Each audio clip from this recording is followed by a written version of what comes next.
Income tax returns file ಮಾಡೋ season ಬಂತು. ನಿಮ್ಮ ಫೈಲಿಂಗ್ ಈಸಿ ಮಾಡೋಕ್ಕೆ ನಾವಿದ್ದೀವಿ. ಅದಕ್ಕೆ ಬೇಕಾದ ಎಸೆನ್ಷಿಯಲ್ ಡಾಕ್ಯುಮೆಂಟ್ಸ್ ಏನು ಅಂತ ನೋಡೋಣ. ಫಸ್ಟ್ ಬೇಸಿಕ್ ಇಂದ ಸ್ಟಾರ್ಟ್ ಮಾಡೋಣ.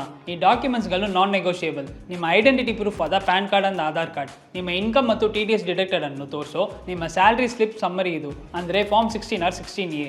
ಇಡೀ ವರ್ಷ ಪೇ ಮಾಡಿದ ಮತ್ತು ಡಿಡಕ್ಟ್ ಮಾಡಿದ ಎಲ್ಲ ಟ್ಯಾಕ್ಸಸ್ಗಳನ್ನು ತೋರಿಸೋ ಫಾರ್ಮ್ 26AS.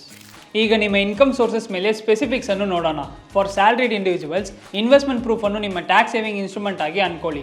ಉದಾಹರಣೆಗೆ PPF, ELSS, NPS, tuition fees, home loan principal ರೀಪೇಮೆಂಟ್ಗಳಿನ section 80C deductions, fixed deposit savings ಅಕೌಂಟ್ಸ್ಗಳಿನ ಇಂಟ್ರೆಸ್ಟ್ ಸರ್ಟಿಫಿಕೇಟ್ಸ್, ಸೆಕ್ಷನ್ 80D ಕೆಳಗೆ ಟ್ಯಾಕ್ಸಸ್ ಅನ್ನು ಸೇವ್ ಮಾಡೋಕ್ಕೆ ಹೆಲ್ಪ್ ಮಾಡೋ ಹೆಲ್ತಿ ಇನ್ವೆಸ್ಟ್ಮೆಂಟ್ ಆದ ಮೆಡಿಕಲ್ ಇನ್ಶೂರೆನ್ಸ್ ಪ್ರೀಮಿಯಮ್ಸ್ ಎಲ್ಲಾನು ಸೇರಿರುತ್ತೆ.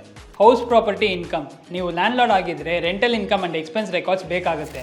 For freelancers and business owners every rupee in every rupee ಔಟ್ಗೆ detailed income and expense records ಅನ್ನು maintain ಮಾಡಿ. ನಿಮ್ಮ ಇನ್ಕಮ್ ಅಂಡ್ ಎಕ್ಸ್ಪೆಂಡಿಚರ್ ಪ್ರೂಫ್ ಆಗಿ ಇನ್ವಾಯ್ಸಸ್ ಅಂಡ್ ರೆಸಿಪ್ಟ್ಸ್ ಇರುತ್ತೆ.